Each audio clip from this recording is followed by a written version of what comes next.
después del planteo general que hemos hecho de la temática del curso de la clase pasada, nos toca hoy iniciar una serie de 3 clases sobre 3 textos relativos a la temática, todos ellos del siglo XIX, que corresponden a autores católicos. El primero de todos es Antonio Rosmini, el segundo Juan Donoso Cortés y el tercero Auguste Nicolas. Hoy le toca el turno al padre Antonio Rosmini. El texto de Rosmini que vamos a presentar y comentar reflexivamente es un texto del año 1847 que se titula Ensayo sobre el comunismo y el socialismo. Pero antes de empezar con la temática de la clase de hoy, quería hacer una breve reflexión introductoria enlazándola con la clase primera. Concluimos la clase anterior con una aproximación a una oración que aparece en la liturgia del Viernes Santo. Y planteábamos precisamente la posibilidad de reflexionar acerca de esto desde el ángulo de la temática del curso. Después de la clase, Taité Alemán me hizo una reflexión muy interesante de la que quiero partir en la clase de hoy. Porque la oración que estábamos comentando es una oración por los gobernantes de todas las naciones.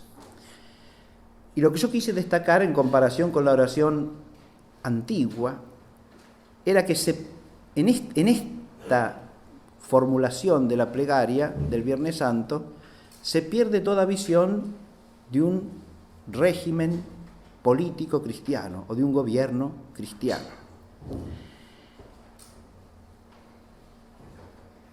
La oración por los gobernantes de las naciones viene después de las oraciones que se refieren ya a los que no forman parte de la Iglesia, a los que no creen en Cristo, etc. De modo que forma parte de la mirada orante hacia los no cristianos, que en la perspectiva tradicional y de siempre de la Iglesia es una oración principalmente para que se conviertan a la fe, es decir, para que los ilumine la luz de la verdad y vivan.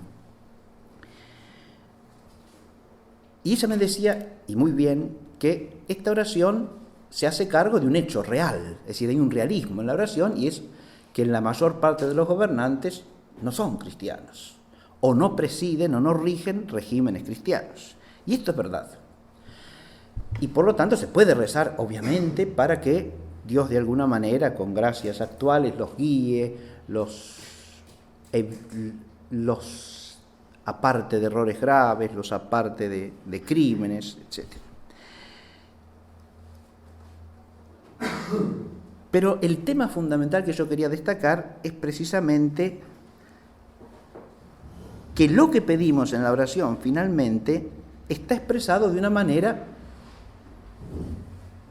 ambigua según el modo de hablar actual. Es decir, las expresiones que figuran allí se pueden entender cristianamente o no, y no hay nada que evite la ambigüedad en la propia expresión. Y acá es donde la reflexión sobre el realismo nos tiene que iluminar un poquitito, porque lo que hay que advertir es que hay distintos niveles de realismo. Una cosa es el realismo fáctico. Ese es el primero de todos. Uno tiene que partir por reconocer los hechos. El realismo fáctico. Pero el realismo no se agota en el realismo fáctico. ¿Por qué? Superior al realismo fáctico es el realismo que podemos llamar metafísico, es decir, el que contempla la realidad del ser mismo de las cosas. En toda cosa finita, los accidentes y las operaciones pueden corresponder a la naturaleza o desviarse de ella. Y un realismo metafísico es un realismo que advierte esto, que es la posibilidad de que los accidentes y operaciones que están llamados esencialmente a perfeccionar a la criatura, en lugar de perfeccionarla, la imperfeccionen. Y por lo tanto, no da lo mismo una cosa que la otra. Y cuando digo no da lo mismo, ahora viene un tercer realismo, que es el realismo moral, el realismo valorativo. Fíjense que el realismo moral es un realismo que nos lleva a captar bien y con profunda sinceridad lo que debe ser, no lo que de hecho es. Entre una cosa y la otra puede haber una gran distancia en nuestra vida personal o en la vida comunitaria, ¿no? Pero el realismo moral, distinto del realismo fáctico, nos exige ser realistas en lo que podríamos llamar el ideal moral, es decir, en la conciencia plena de lo que debe ser. Eso también es realismo, porque estamos llamados a determinado fin, estamos llamados a obrar de determinada manera, y si nos apartamos de ese modo que es el perfectivo, que es aquello a lo que Dios nos llama según su voluntad, su designio soberano, su sabiduría, su bondad inmensa, si nos apartamos de eso, no somos plenamente realistas. En el realismo fáctico tenemos que reconocer si nos apartamos, pero en el realismo moral no es realista borrar, oscurecer, suprimir la conciencia del deber, es decir, de la meta a la que tenemos que llegar. Eso también es realismo. No un realismo fáctico, insisto, sino un realismo moral arraigado en el realismo metafísico. Y por encima de todo hay un realismo sobrenatural. El realismo sobrenatural es el que tiene en cuenta el misterio del reino, el misterio de la gracia de Dios y de su realidad soberana, suprema, radical, que lo atraviesa todo, que es la raíz de todo y que le da sentido a todo.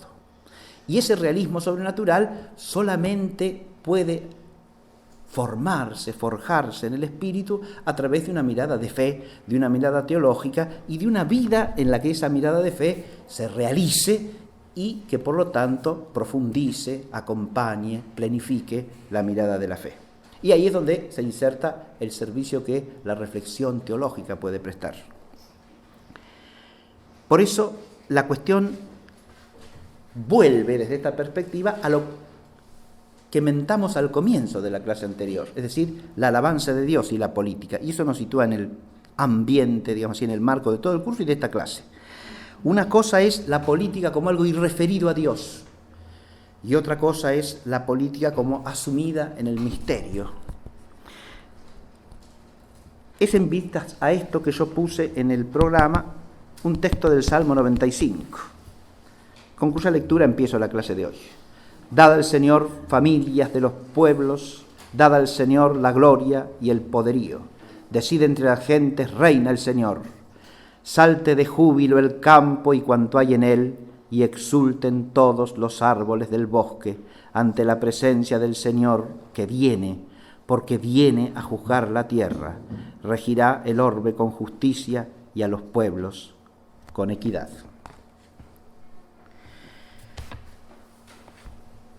El autor que tenemos que considerar hoy era un autor habituado a rezar esta plegaria, porque era un sacerdote católico, se llama Antonio Rosmini Servati. Es una figura importante del pensamiento católico del siglo XIX. El grueso de su obra es filosófico, aunque tiene también escritos teológicos y en particular en materia teológica escritos que podríamos llamar de espiritualidad, porque fundó una congregación de sacerdotes llamada Sacerdotes de la Caridad.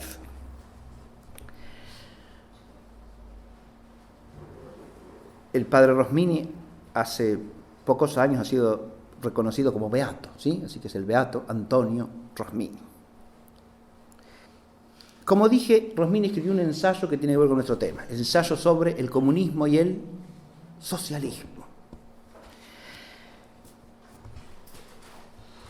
Es del año 1847 y por lo tanto hay aspectos del socialismo histórico que no están ni pueden estar considerados en el ensayo de Rosmini.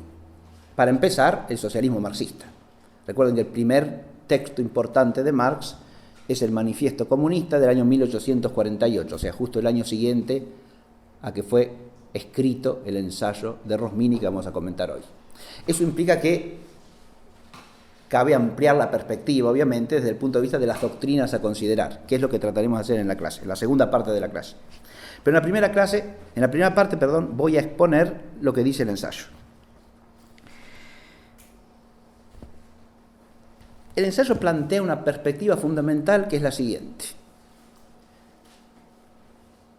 El socialismo y el comunismo son doctrinas fundamentalmente erróneas porque parten de una concepción equivocada del hombre y de la sociedad.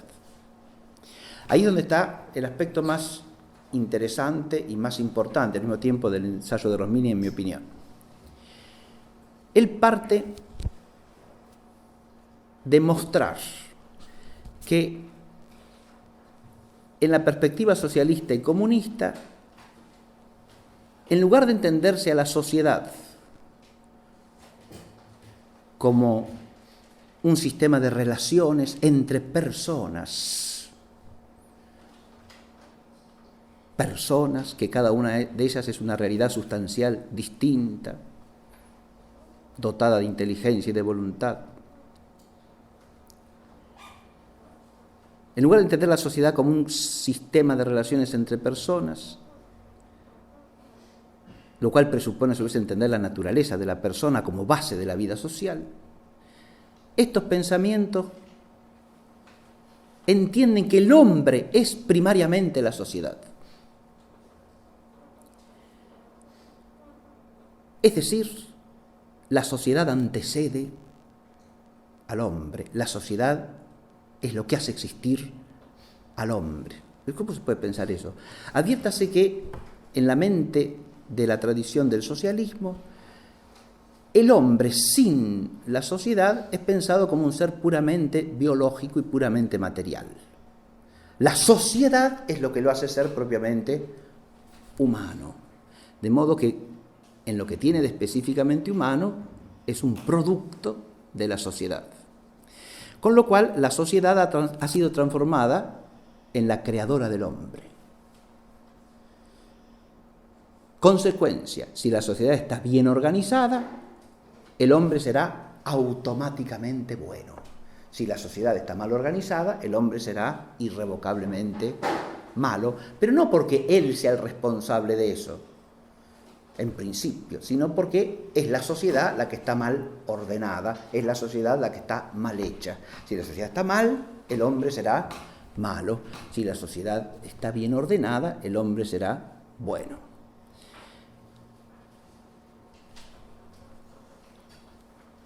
Con solo decir esto, Rosmini está apuntando a un error fundamental de toda la mentalidad socialista, que es lo que podemos llamar en su resultado final el estructuralismo. Es decir, hay una estructura social que es el fundamento del ser del hombre. El hombre es por la estructura social. Esa estructura es el sujeto, es lo sustantivo, es lo sustancial. Usted arregla la estructura y automáticamente todo funcionará bien. Insiste Rosmini en un término que es el de mecanismo. Él no habla de estructura, que es una palabra típica del pensamiento marxista. Habla de mecanismo. Los socialistas a los que se refiere entienden la sociedad como un mecanismo. Y los hombres no somos más que piezas de ese mecanismo. Esta concepción sustancializa lo occidental, porque insisto que desde el punto de vista filosófico el error es clarísimo. Sustancializa lo occidental, ¿qué quiere decir? Que convierte lo que es un conjunto de relaciones, y las relaciones son accidentes entre sustancias, en este caso las sustancias son las personas, convierte un accidente en lo sustancial, y a las sustancias, que somos las personas humanas, en accidentes. ¿Está claro? Esto que advierte ya Rosmini en los socialistas de la primera mitad del siglo XIX, ahora vamos a ver quiénes son y vamos a recorrer brevemente sus doctrinas, lejos de corregirse en el socialismo posterior, se profundiza. Es decir, en el pensamiento marxista y neomarxista, este error se ahonda, diríamos, se hace más profundo y más claro como error todavía, a través del concepto de estructura y de superestructura. Es decir, todo lo humano está propiamente en la estructura, y la estructura no es otra cosa, en términos marxistas, que el sistema económico, o sea, el sistema de apropiación material de los medios de producción, que equivale al sistema de apropiación material de la propia vida humana. La vida humana que se produce a sí misma materialmente, porque no es otra cosa que materia. Esa mentalidad del socialismo marxista es la culminación de la concepción socialista en general. Aun cuando esa concepción no sea explícitamente materialista, como puede pasar en algunos de los socialistas que considera Rosmini, pero sí siempre es mecanicista o estructuralista. Por eso dije que ese es el error nuclear del pensamiento socialista, anteponer la sociedad al hombre, ¿no? Y al anteponer la sociedad al hombre, suprime, ese es el error consecuente, la dignidad, la autonomía, la moralidad de la persona humana. La persona ya no es un sujeto de acción moral. La persona es una pieza del mecanismo, un momento de la estructura. Como singular es irrelevante. Es nada más que una parte de un todo estructural que lo contiene. Por supuesto que ahí surge una problemática evidente.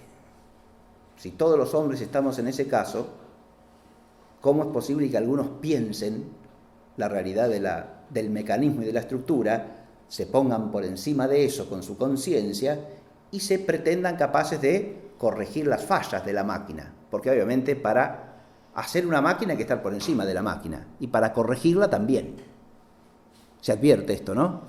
Pero si todos los hombres somos partes del mecanismo o todos estamos subsumidos en la estructura, no se ve cómo algunos puedan ponerse por encima de la estructura para mirarla desde afuera, ver si está bien o mal organizada, juzgarla. La partecita puede juzgar al todo, y ciertamente que no, porque si es nada más que un efecto mecánico del todo, ¿cómo puede ponerse por encima del todo? Se advierte que ahí hay un alogismo palmario, es decir, una cosa claramente irracional. Pero esto no es otra cosa que una manifestación de algo que le es común al socialismo con todas las formas de pensamiento iluminista. Recuerden que el iluminismo implica que hay iluminados. Es decir, hay los que poseen una luz superior, y esos que poseen la luz superior, como si fuesen profetas iluminados, superhombres, sí, son los que tienen la conciencia clara para poder decir cómo hay que ordenar la máquina, ¿no? Son los salvadores de la sociedad corrupta y desordenada, y los que permiten que la sociedad se ordene. Ahí tocamos el aspecto pseudo-religioso de esta mentalidad que atraviesa toda la historia del socialismo como la del liberalismo. La clase de hoy está centrada primariamente en el socialismo porque es el tema del ensayo de Rosmini. Rosmini, a diferencia de los otros dos autores de que vamos a hablar, que se ocupan tanto del socialismo como del liberalismo, Rosmini se ocupa más bien del socialismo y del comunismo y de sus errores. ¿Cuáles son los autores que expone Rosmini en su ensayo? Ahí los tenemos, a los 4. El primero es Robert Owen, es el que está en la línea superior a la derecha de ustedes, ¿sí? Es un autor inglés de la primera mitad del siglo XIX. El sistema de Owen es uno de los primeros socialistas del siglo XIX. Está centrado en la necesidad de centrar la propiedad de los bienes en el Estado, que es el que debe distribuirlos adecuadamente. Y poner en manos del Estado también la formación de los individuos. Porque la concepción básica de Owen, ¿cuál es? Que para hacer que la máquina funcione bien, para seguir con la metáfora rosminiana, lo que hay que hacer es construir buenas piezas. Las piezas son los individuos, ¿sí? Tenemos una sociedad que fabrica malas piezas. ¿Por qué? Y porque está funcionando mal la máquina, ¿no? Entonces hay que corregir el mecanismo para que la sociedad produzca buenas piezas. Para eso hay que organizar un sistema de educación estatal, pública, que sea la que forme al hombre nuevo de la sociedad. Es decir, lo eduque de tal manera, lo instruya de tal modo que, gracias a esa instrucción, que es participación de esa iluminación que tienen los que pueden detectar el mal funcionamiento de la máquina, ¿no? Gracias a esa instrucción, serán tales que ya nunca podrán obrar mal. Cuando uno lee los textos de Owen, uno advierte que hay una especie de falta total de realismo pedagógico, porque a Owen le parece que basta que aprendan ciertas cosas con su entendimiento para que después funcionen perfectamente en la vida social o comunitaria. Hasta parece que hay una falta total de realismo en la apreciación de la naturaleza humana, ¿no? Como si usted programa educativamente al niño, a la criatura humana, y después infaliblemente va a obrar como usted quiere. Es decir, pareciera que este hombre nunca tuvo un chico delante, nunca educó a nadie, ¿no? Pero en realidad no es así, porque el problema no es ese. Ese realismo del que yo estoy hablando implica reconocer que cada ser humano es una persona distinta y que es lo sustancial en la realidad humana. ¿Está claro? Vuelvo al error inicial. Cuando usted tiene en la mente un velo según el cual las personas, si se comportan desajustadamente solamente porque la estructura está mal, la responsabilidad absolutamente colectiva de todo mal, de la que hoy tenemos consecuencias innumerables en el derecho, en la política, ¿no? Incluso en la conciencia moral. ¿Por qué digo en la conciencia moral? Porque cuando usted presupone que si alguien se comporta de manera inadecuada, es siempre responsabilidad del todo social, en realidad no hay imputabilidad moral, ¿no? Y por eso la consecuencia en el plano jurídico, ¿cuál sería? Y la inimputabilidad jurídica, y por lo tanto la imposibilidad de penar, o la injusticia radical de penar. Pero eso ya lo dice Owen. Owen dice con toda claridad eso. Hay que eliminar los presidios, hay que eliminar los sistemas penitenciarios, ¿no? Los sistemas penitenciarios son un instrumento perverso que castiga a las víctimas de una sociedad injusta. ¿Está claro? Esto es Owen. Lo que hay que hacer es construir un sistema social que no excluya a nadie de las bondades de la ilustración, ¿está claro?, de la participación en la propiedad, que será regulada por el Estado, y ya con eso todo funcionará perfectamente bien. ¿Está claro? El Estado distribuye, el Estado educa, y los hombres son todos impecables. Impecables en sentido propio, no fallan.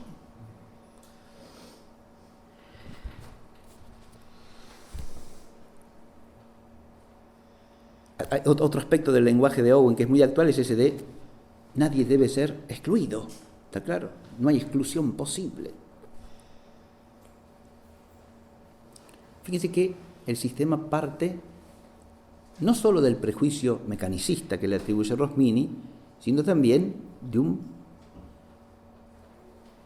una serie de prejuicios de otro orden, que son los que tienen que ver con el fin al que tiende la vida social. Porque ¿qué quiere decir para esta gente que la sociedad funcione bien?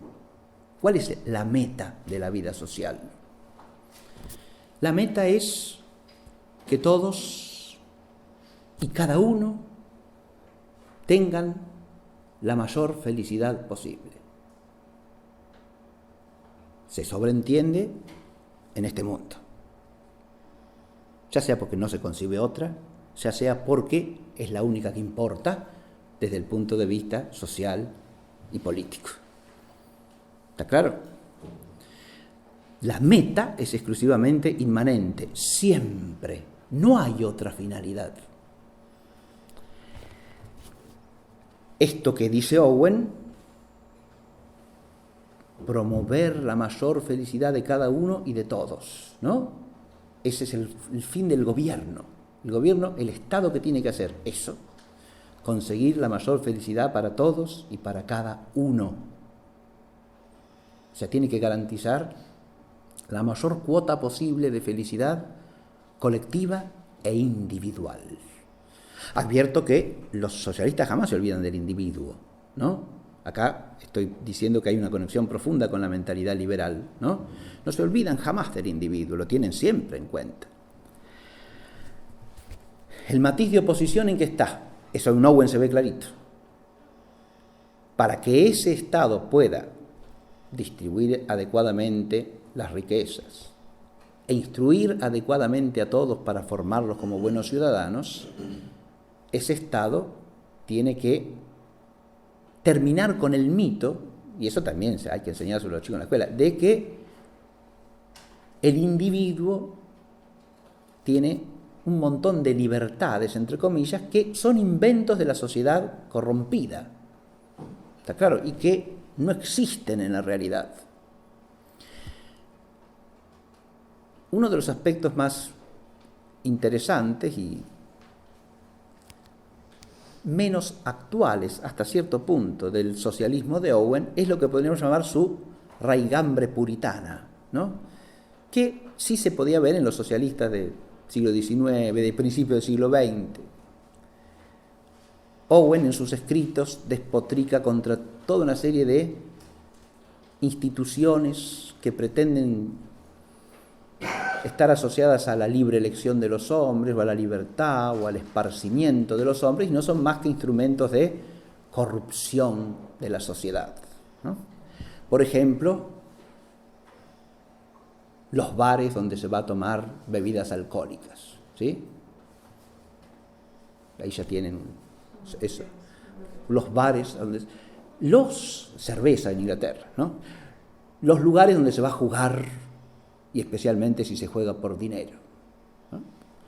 Los sitios de entretenimientos frívolos o superficiales, espectáculos teatrales, este tipo de cosas que...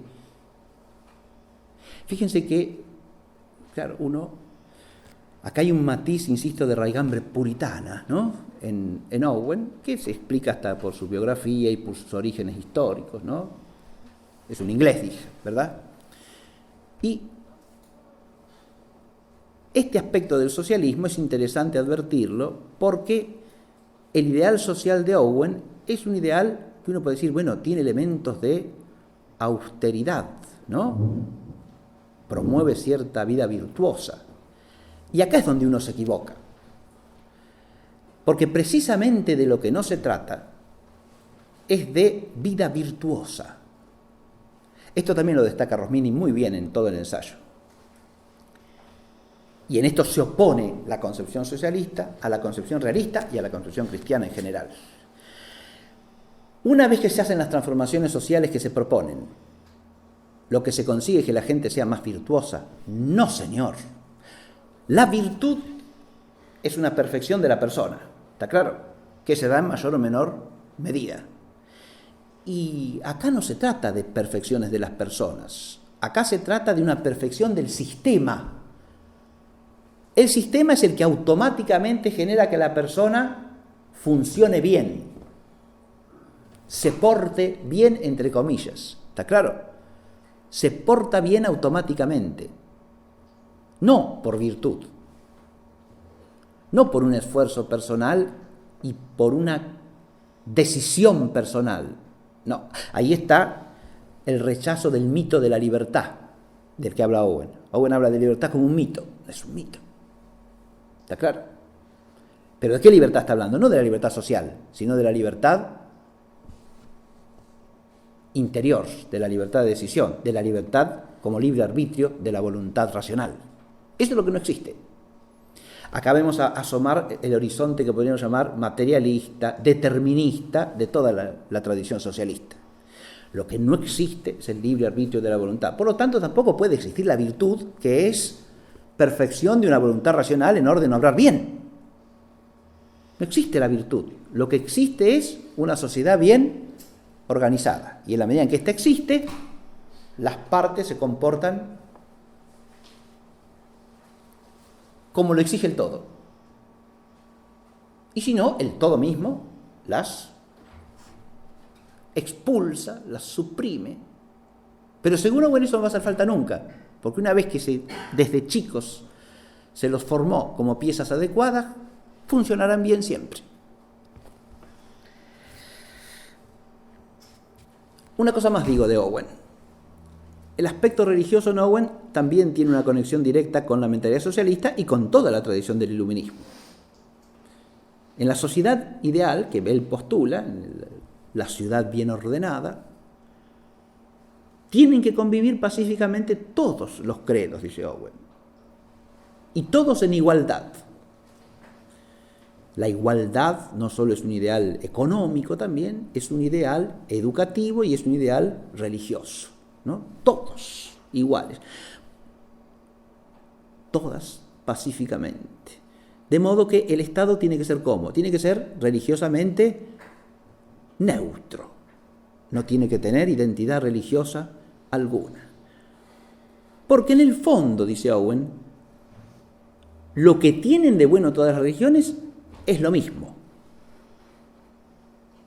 Acá entramos ya en el juicio de la sola razón que se pone por encima de las religiones y dice, bueno, lo que es aceptable en ellas es básicamente lo mismo.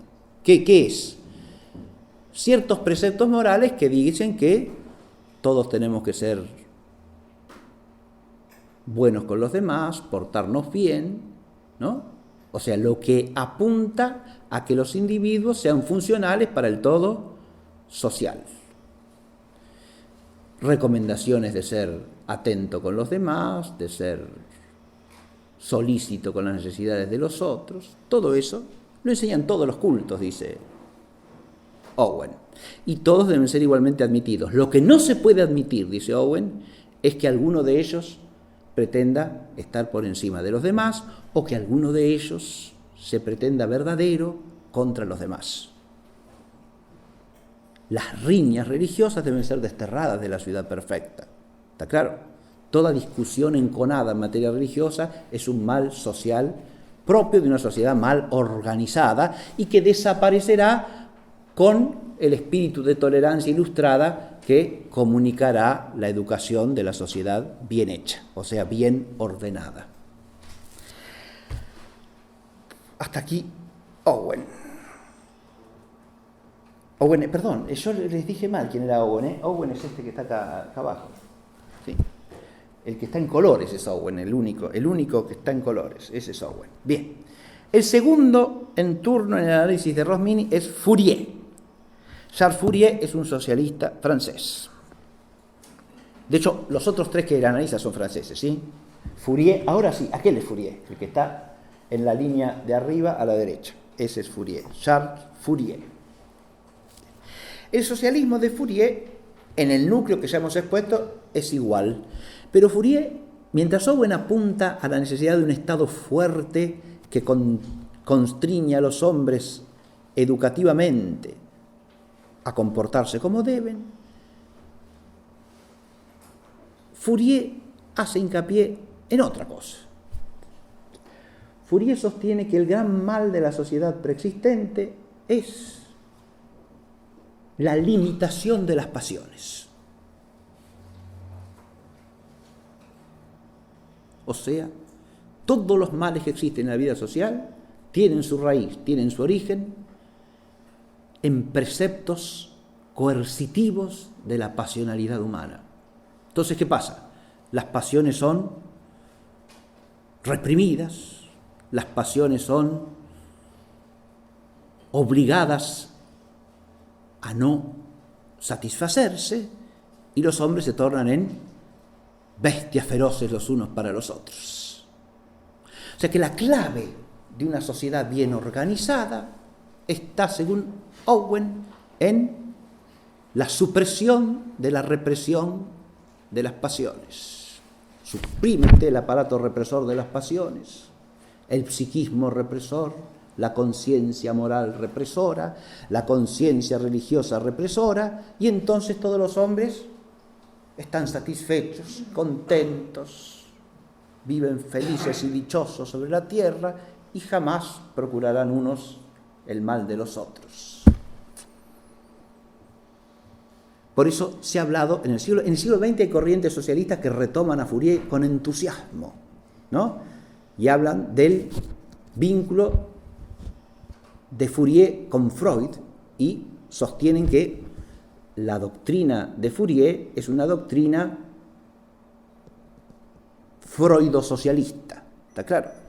El vínculo aparece claro, porque la concepción de Fourier, de alguna manera, puede ser alimentada, nutrida, corroborada desde el ángulo psiquiátrico freudiano, ¿no? Porque precisamente lo que Freud dice del aparato psíquico, ¿no?, que sus trastornos proceden de la represión de la energía psíquica, lo dice Fourier antes de la vida social. Está claro, la vida social se desorganiza por la represión de las pasiones. Fourier además no tiene el aspecto puritano de Owen en cuanto, no solo en esto que acabo de decir, sino tampoco en el aspecto material. La sociedad que Owen postula es una sociedad donde tiene que prevalecer materialmente una suerte de aurea mediocritas, una medianía generalizada, ¿no? Bienes más o menos moderados para todos. Fourier no está de acuerdo en absoluto con eso. La sociedad tiene que ser lo más rica que sea posible. Y los individuos y la sociedad tienen que buscar enriquecerse lo más que sea posible. Mientras Owen pone el acento en una economía que podemos hablar de subsistencia, ¿no?, y de carácter moderado, Fourier dice que la mayor felicidad de los hombres va asociada siempre al aumento de la riqueza material.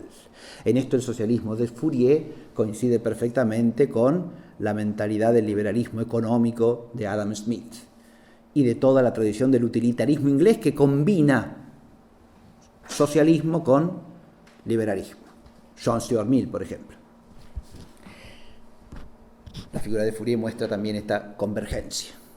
Esto lo anoto yo, insisto que Rosmini no habla del liberalismo desde el punto de vista de la crítica de la doctrina, como sí lo hará Donoso Cortés, que lo veremos en la clase próxima. Muy bien. La tercera figura que presenta Rosmini es Henri de Saint-Simon, que está a la derecha abajo, ¿sí?, de perfil.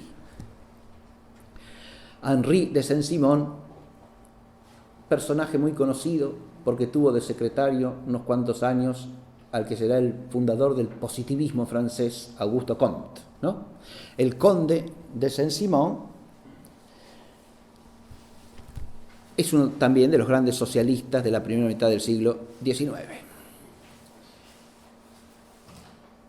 El socialismo de Saint-Simon es un socialismo basado en la prosperidad industrial. Según Saint-Simon, todos los males de la sociedad pueden ser corregidos en su tiempo a partir de ¿qué? Del progreso de la industria. Fíjense cómo van apareciendo ciertas visiones, siempre centradas en lo humano, la autoridad del Estado en Owen, la liberación de las pasiones en Fourier, ahora el desarrollo de la industria, que son la clave de la solución de todos los problemas. ¿Está claro? El hombre tiene en sí mismo los resortes para resolverlo todo.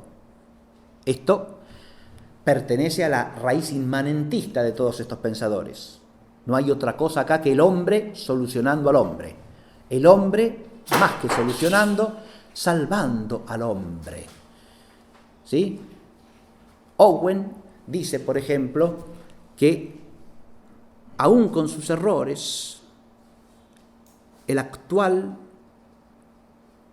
legislador de Francia, se refiere a Napoleón en ese momento, ¿no? El actual legislador de Francia ha hecho cosas admirables porque ha terminado con una serie de desórdenes tradicionales de la vida social que se venían arrastrando de edad en edad durante largos siglos.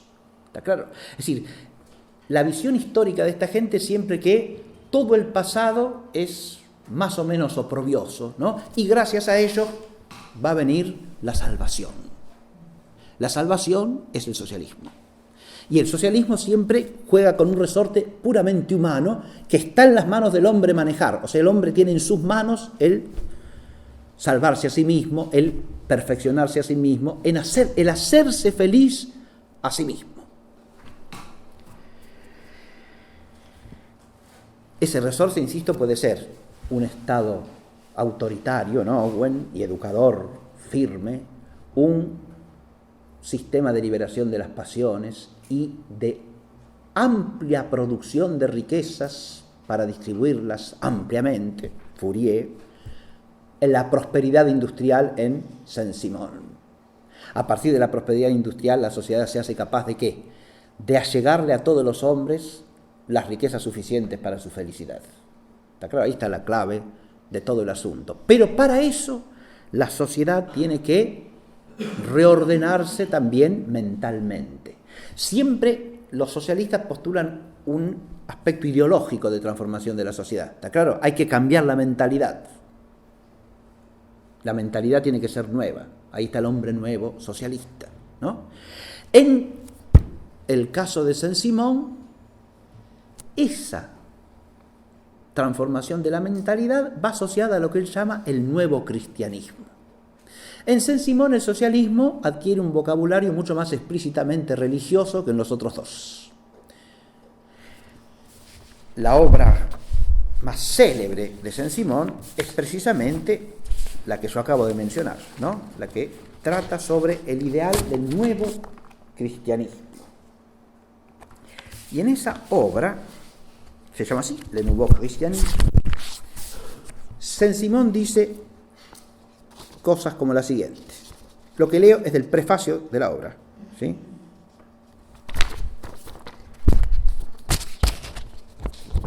Y me dirán ustedes si esta concepción no tiene hoy día amplia repercusión y actualidad.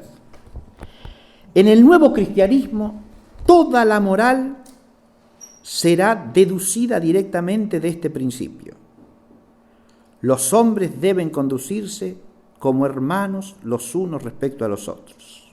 Y este principio, que pertenece al cristianismo primitivo, experimentará una transfiguración a partir de la cual será presentado como siendo hoy en día la meta de todos los trabajos religiosos. Este principio regenerado será presentado de la manera siguiente: la religión debe dirigir la sociedad hacia el gran fin del mejoramiento más rápido posible de la clase más pobre. El mejoramiento más rápido posible de la clase más pobre. Ese es el gran fin al que la religión debe dirigir a la sociedad. He aquí, en pocas palabras, el carácter que debe desarrollar en las circunstancias presentes el verdadero cristianismo. Vamos a comparar esta concepción de la institución religiosa con las religiones que existen en Europa y en América. De esta comparación haremos salir fácilmente la prueba de que todas las religiones pretendidamente cristianas que se profesan hoy día óigase lo que dice, ¿no? Todas las religiones pretendidamente cristianas que se profesan hoy día. Después le va a dedicar amplios párrafos a la religión católica en particular, va a hablar también de los protestantes, pero está hablando de la realidad histórica del cristianismo, ¿no? Todas las religiones pretendidamente cristianas que se profesan hoy día no son más que herejías.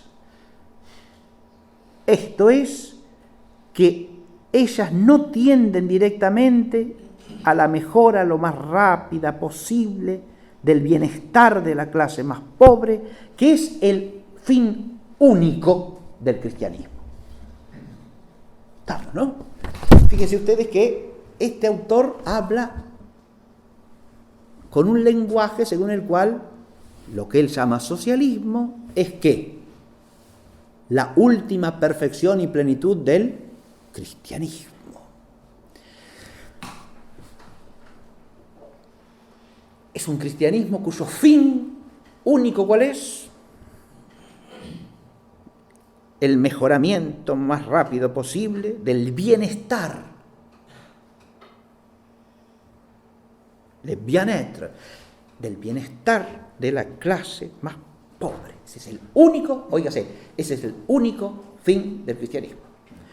Nos encontramos ante una interpretación del cristianismo radicalmente inmanentista, e incluso no solo inmanentista, materialista y, podríamos decir,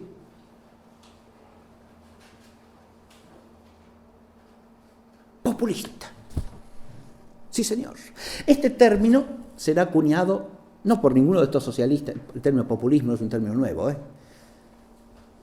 De los autores importantes de la tradición socialista y comunista, el primero que lo usa amplísimamente es Mikhail Alexandrovich Bakunin. Ya estamos en la segunda mitad del siglo XIX, con lo que se llama el anarquismo, ¿sí? Bakunin, junto con el francés Proudhon y el otro, este es ruso, por supuesto, ¿no? Y el otro ruso llamado Kropotkin, son los principales ideólogos del anarquismo. Y uno de los aspectos centrales del anarquismo de Bakunin es su postulación de que la única parte auténticamente virtuosa de la humanidad es la clase más desfavorecida. Todo el resto de la humanidad es corrupción que debe ser eliminada. ¿Está claro? Lo que hay que establecer es no solo la primacía, sino la exclusividad del pueblo pobre. Ahí tenemos, y eso él lo llama el populismo. ¿Está claro? El populismo. Rosmini, al comienzo del ensayo, dice algo que es interesante y al mismo tiempo es objeto de reflexión para mí en un sentido más bien crítico. Rosmini dice lo siguiente: nosotros no discrepamos de los socialistas en el fin que proponen. En cuanto al fin, ¿quién podrá estar en desacuerdo? El fin, dice Rosmini, es algo en que coincidimos. Todo el problema está en los medios para alcanzarlo. Esa perspectiva rosminiana uno puede entenderla si el fin es expresado en términos más bien vagos. Por ejemplo, uno puede decir, bueno, el fin es suprimir las injusticias de la vida social. El fin es promover el bienestar común lo más ampliamente posible y en particular sacar de la miseria a los menos favorecidos, ¿no? Uno puede coincidir con eso. Se puede coincidir con eso, claro que sí, sin duda alguna. Pero ¿se puede coincidir realmente con el fin que ellos proponen? Si uno entiende cuál es el fin, porque acá de nuevo quiero hacer hincapié en el problema de la palabra, ¿no? Y de los conceptos que están a través de las palabras. Porque si uno se queda con las palabras solas, ¿no? Caen en el desvío a que quiere inducir al estudiante que va a visitar a Fausto, el Mefistófeles, en la obra de Goethe, ¿no? Hay un estudiante que va a visitar al doctor Fausto, y Mefistófeles, que ya está hablando con Fausto, le dice: déjemelo a mí, yo lo atiendo, ¿sí? Lo atiende él, vestido de Fausto, ¿no? Y entre las cosas que le dice el Fausto a Mefistófeles es: usted preocúpese solamente por las palabras. Y entonces el estudiante le objeta: bueno, pero las palabras van unidas a conceptos. Y la respuesta de Mefistófeles: bueno, sí, pero no se preocupe, porque con solas palabras puede hacer lo que usted quiera. Con solas palabras se construyen sistemas, con solas palabras se pueden ganar discusiones, con solas palabras se alcanza el éxito. No importa el concepto. Ese consejo mefistofélico, obviamente, es algo en lo que se puede caer fácilmente cuando uno, en lugar de atenerse al concepto que está detrás de la palabra, se pega a la palabra. Esto se aplica al caso que estoy considerando. Si usted dice: el fin es conseguir la mayor felicidad posible para todos los individuos de la sociedad y para la sociedad en su conjunto. ¿Estamos de acuerdo? Estamos de acuerdo. Pero ahora defíname qué quiere decir usted con felicidad. Y ahí el acuerdo desaparece.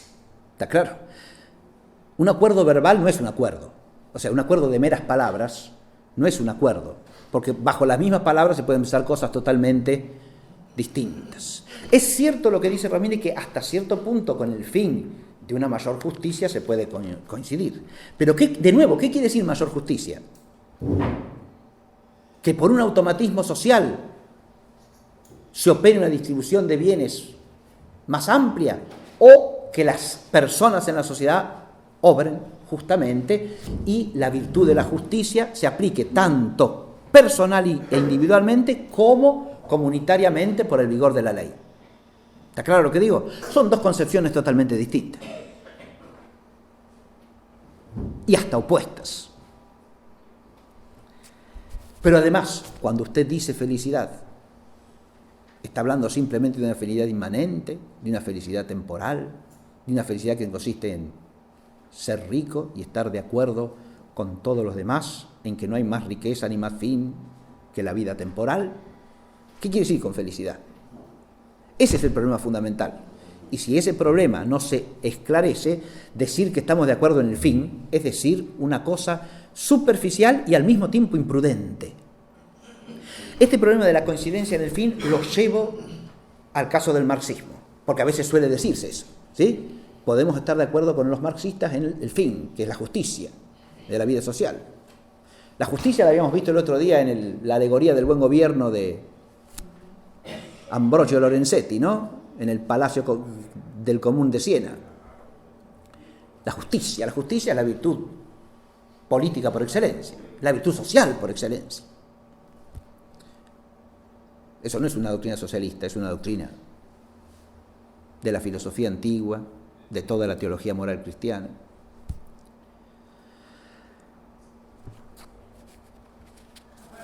Podemos estar de acuerdo en el fin, pero ¿cuál es el fin? En el marxismo el fin es la justicia en la vida social. Miren, si ustedes van a leer a Marx, en la concepción de Marx, la justicia como virtud ni existe ni puede existir. Empecemos por ahí. O existe una sociedad estructuralmente alienada, o existe una sociedad que ha superado la alienación. ¿Está claro? Y eso es proceso de la historia. No existe la virtud de la justicia. No existen hombres justos y hombres injustos. No. Existe una sociedad estructuralmente alienada y después esa sociedad será superada por una sociedad donde la alienación no existe más. ¿Está claro? Pero ojo, esa sociedad donde la alienación no existe más no puede ser históricamente sino el fruto de la sociedad alienada. Porque gracias a la alienación, el hombre se produce en la historia a sí mismo y llega a dominar materialmente no solo la realidad inferior a él, sino su propia realidad material. O sea, solo a través del proceso histórico, que es proceso de alienación, el hombre llega a ser señor de sí mismo. Y cuando ese proceso de señorío absoluto del hombre sobre sí mismo culmina, entonces se acaba la alienación, se acaba el desdoblamiento de clase que posee los medios de producción material y clase que no los posee. Y la sociedad se unifica a través de la revolución. ¿Está claro? ¿Y qué surge? La meta. ¿Y cuál es la meta? La sociedad naturalizada, que es la naturaleza socializada, donde los bienes fluyen de todos según su capacidad, a cada uno según su necesidad. Esa es una fórmula que ya está en Saint-Simon. Y antes todavía está en un francés iluminista de mediados del siglo XVIII que se llama Morelly. Etienne Gabriel Morelly.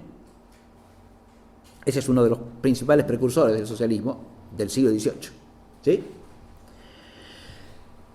Este a su vez tiene precursores en lo que se llama el iluminismo de la primera mitad del siglo XVIII, ¿no? Como el reformista Abbé de Saint-Pierre o otros autores que todavía conservan el concepto de virtud y cuando proponen reformas de la sociedad es para que los hombres puedan ser más virtuosos. Ahí todavía no tenemos mentalidad socialista, pero el reformismo radical los hace precursores del socialismo, ¿sí? Es el caso de Morelly. Aunque Morelly ya es socialista porque Morelly ya postula la supresión en general de la propiedad privada y la propiedad fundamentalmente puesta en el Estado, que es el que distribuye equitativamente los bienes. El marxismo, ¿qué postula como meta? Una sociedad naturalizada, que es la naturaleza socializada. ¿Qué quiere decir eso? Que a través de la no alienación de clases, los hombres, ¿cómo están en este mundo? Plenamente realizados, plenamente satisfechos. Acá aparece lo de Fourier también, ¿no? No hay anhelo humano que no quede satisfecho, no hay capacidad humana que no quede realizada, no hay deseo humano que no quede satisfecho. Si los bienes surgen de cada uno según su capacidad, a cada uno de todos según su necesidad. ¿Está claro? No hay capacidad que no quede realizada, no hay necesidad que no quede satisfecha, el hombre está plenamente inmanentizado y entonces, ¿qué pasa? Todos somos felices en este mundo, ciertamente, sin duda alguna, y entonces se extingue hasta la posibilidad de que el hombre piense en algo que no existe, en algo trascendente. Esa es la meta del marxismo. ¿Se puede coincidir en la meta? ¿Cómo se puede coincidir en la meta? En la meta es en lo que menos se puede coincidir. Eso que dice Rosmini a mí no me parece acertado en absoluto. Coincidimos en el fin, pero no coincidimos en los medios. No, señor. Porque adviértase que los medios son proporcionados al fin. Los medios que propone la mentalidad socialista son proporcionados al fin que buscan. El fin que busca un Saint-Simon con su nuevo cristianismo, ¿cuál es? ¿Por qué hay que reformar la religión? Porque en definitiva Saint-Simon es un reformador religioso. Todas las formas de cristianismo anteriores hay que tirarlas a la basura porque ninguna está centrada en el único fin del cristianismo, que ¿cuál es? Solucionar la cuestión social, ¿no? Y satisfacer las necesidades de los menos favorecidos. Ese es el único fin del cristianismo. Y cualquier cristianismo que no tenga esto por único fin es inauténtico, es una herejía, dice él. Ahora, fíjense, el superhombre ideólogo socialista ahora se ha erigido en cátedra infalible, ¿sí? Es el sumo pontífice del cristianismo, es el concilio ecuménico que define dogmáticamente, ¿verdad? Él dice cuál es el cristianismo herético y cuál es el cristianismo auténtico. El cristianismo auténtico es el socialismo. El último personaje es el más temprano de los cuatro, porque el ensayo se llama ensayo sobre el comunismo y el socialismo. Estos tres autores se llaman a sí mismos socialistas, los que hemos visto: Owen, Fourier y Saint-Simon. En cambio, el otro es Babeuf, ¿sí? Babeuf es una personalidad de la Revolución Francesa. Muere guillotinado en la época del Directorio. Y es considerado uno de los primeros ideólogos del comunismo. ¿Sí? La ejecución de Babeuf en el año 97, bajo el Directorio, se debió a que Babeuf encabezó una revuelta. Ustedes saben que la Revolución Francesa es un conjunto de una sucesión constante de golpes de Estado. ¿Sí? El primero es el que suprime los estados generales para erigir la Asamblea Nacional, y de ahí en adelante se van dando otros, ¿no? Es una sucesión de revoluciones más que una revolución, ¿sí? Pero durante la época del Directorio, que es la última fase de la revolución antes del régimen napoleónico, ¿no? El triunvirato con Napoleón a la cabeza va a reemplazar al Directorio, ¿no? El Directorio va a sufrir un intento de golpe de Estado de parte de un grupo organizado cuyo cabecilla principal es Babeuf. Babeuf y sus compañeros emitieron lo que se llamó el Manifiesto de los Iguales. El Manifiesto de los Iguales. En este texto se dice así: pueblo de Francia, durante 15 siglos has vivido esclavo y en consecuencia desgraciado. Desde tiempo inmemorial se nos dice con hipocresía, y desde tiempo inmemorial la más monstruosa desigualdad pesa sobre el género humano. La igualdad nunca ha sido más que una bella ficción de la ley. Nosotros pretendemos de ahora en adelante vivir y morir iguales, tal como hemos nacido. Nosotros queremos la igualdad real o la muerte. La Revolución Francesa no es más que el principio de otra revolución mucho más grande, más solemne. Una revolución que será la última. Que no haya otra diferencia entre los hombres que la de la edad y sexo. Todos tenemos las mismas necesidades y las mismas facultades. Que haya una misma educación para todos y una misma alimentación. Solo hay un sol y un aire para todos. Pueblo de Francia, abre los ojos y el corazón a la plenitud de la felicidad. Reconoce y proclama con nosotros la República de los Iguales. Bien, esta República de los Iguales que proponen Babeuf y sus camaradas tiene como principio primero la abolición de toda propiedad privada, y de aquí que se lo considere uno de los principales ideólogos del comunismo. No ciertamente el primero, Ya veremos en clase próxima, dentro de 2 clases en realidad, al comentar el texto de Nicolás, que en los últimos siglos la primera forma de comunismo militante y revolucionario que aparece se da en Alemania en el siglo XVI, con la rebelión de los campesinos vinculados al surgimiento del anabaptismo de Thomas Müntzer. Es un comunismo que se pretende fundamentarse en la Sagrada Escritura y especialmente en el Nuevo Testamento.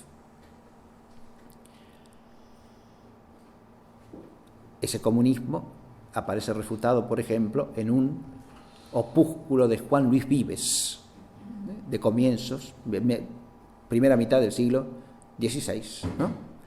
Donde se refiere al comunismo de los anabaptistas. Bien. Esto lo digo para que se advierta que no hay que cerrar la perspectiva en el siglo XVIII y lo que sigue, sino que también hay precedentes, ¿no? Eso lo veremos, insisto, cuando veamos Nicolás.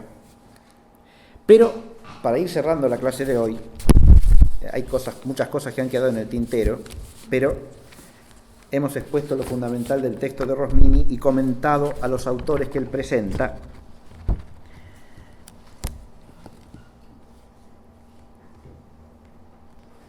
Quería destacar, sí, ciertas constantes ideológicas del socialismo, no solo del socialismo refutado por Rosmini, sino del socialismo en general. Yo he dicho que ese mecanicismo que denuncia Rosmini termina de realizarse en el estructuralismo marxista, ¿no?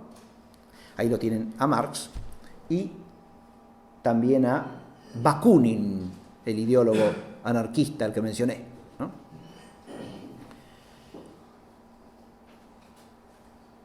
El ir de Owen a Bakunin, de Saint-Simon a Babeuf, nos muestra que dentro de la tradición que ampliamente debemos llamar socialista, caben matices muy diferentes, ¿no? Así, por ejemplo, yo dije de Saint-Simon a Babeuf, y claro, porque Babeuf es comunista, es decir, sostiene la necesidad de abolir toda propiedad privada. En cambio, Saint-Simon sostiene que lo que hay que hacer es simplemente distribuir adecuadamente los frutos de la propiedad privada, ¿sí? El desarrollo industrial está en manos de los industriales, para Saint-Simon, y así debe ser. Desde el punto de vista, son matices distintos, ¿no? Owen representa un socialismo fuertemente estatista. El Estado tiene que ser lo más fuerte y autocrático que sea posible. Bakunin representa en ese sentido un extremo opuesto, porque como anarquista sostiene que los estados nacionales deben desaparecer. Está claro, deben ser extinguidos de la faz de la tierra porque son un mal abominable. Solamente tienen que existir pequeñas comunidades que se podrán federar libremente entre sí cuando quieran. Pequeñas comunidades de campesinos y de artesanos. Y nada más. La industria es un mal también para Bakunin. Fíjense, son mentalidades distintas, ¿verdad? Pero todos concordes en qué cosa. En ciertas constantes que podríamos llamar las constantes de la mentalidad socialista.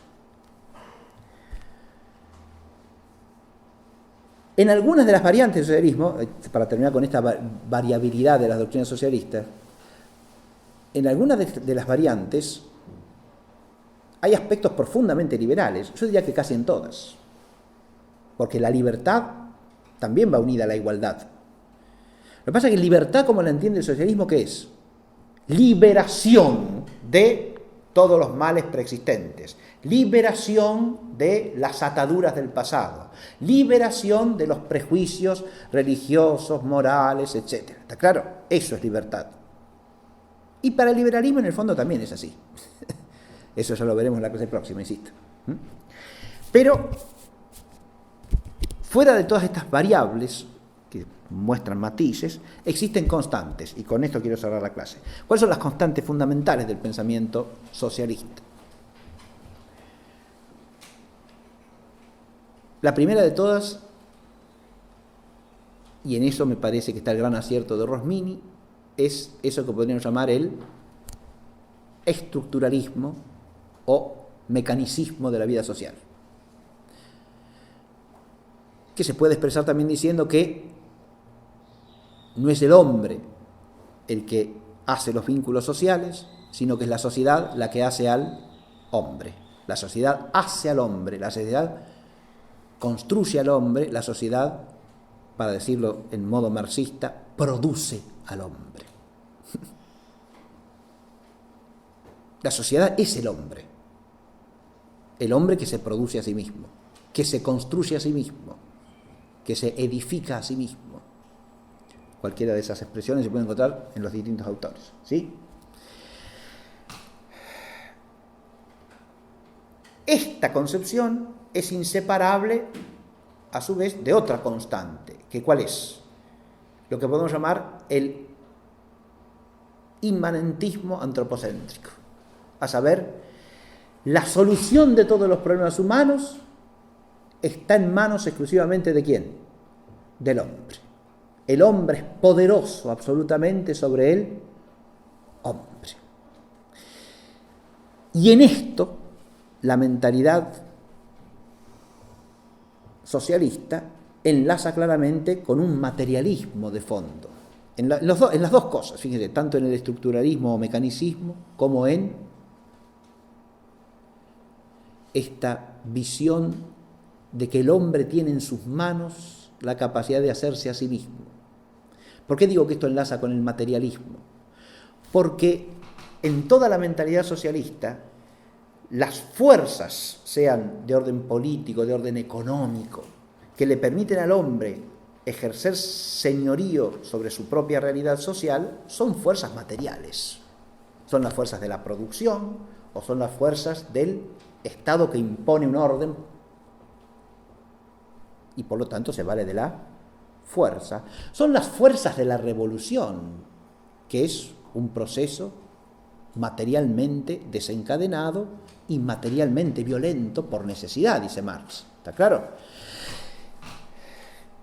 Marx explicita el materialismo implícito en todo socialismo. ¿Sí? Claro que hay socialistas que hablan de Dios. Owen, Saint-Simon,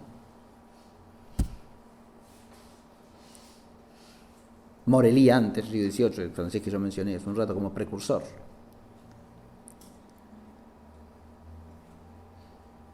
Pero el Dios que menciona es un Dios espectador de la empresa del hombre. Es un Dios deísta. Es un Dios que está ahí para atestiguar cómo el hombre se salva a sí mismo, para decirlo de alguna manera. ¿Sí? No es Dios, es una especie de conciencia universal que se realiza a través de ¿quién? A través del hombre. Y ahí está el... ¿Por qué esto es así? ¿Por qué si hay Dios, Dios no obra sino a través del hombre? Porque todo el socialismo es naturalista. En la raíz de toda la mentalidad socialista está el naturalismo. ¿Qué quiere decir eso? Que no existe intervención sobrenatural alguna de Dios en la historia. Por lo tanto, ¿cómo obra Dios? Solo a través de la naturaleza. La naturaleza humana es dueña de sí misma, obra sobre sí misma, obra racionalmente sobre sí misma, y entonces Dios cumple su fin. ¿A través de quién? Del hombre, y solo del hombre. ¿Se entiende esto? Por eso dije que es un Dios espectador de la empresa humana, ¿no? No hay más que el hombre que salva al hombre. Bien. La perspectiva rosminiana, quiero terminarla volviendo al Salón de Siena, porque hay una segunda parte en el ensayo de Rosmini, en que Rosmini lo que hace es defender la causa de la libertad.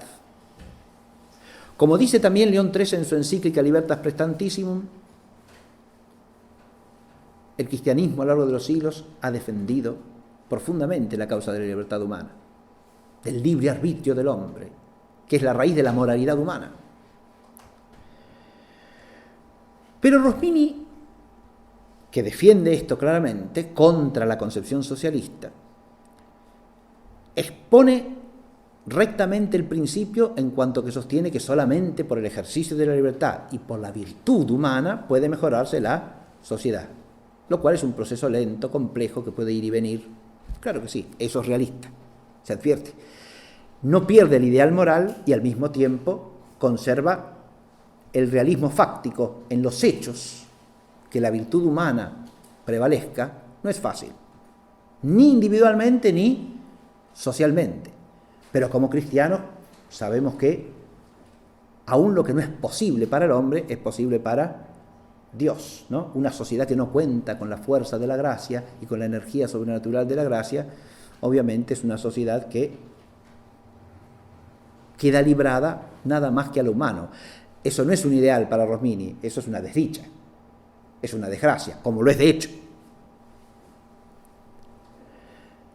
Pero Rosmini, de nuevo, así como en el tema del fin, con la libertad también entra en un juego de palabras, en mi opinión.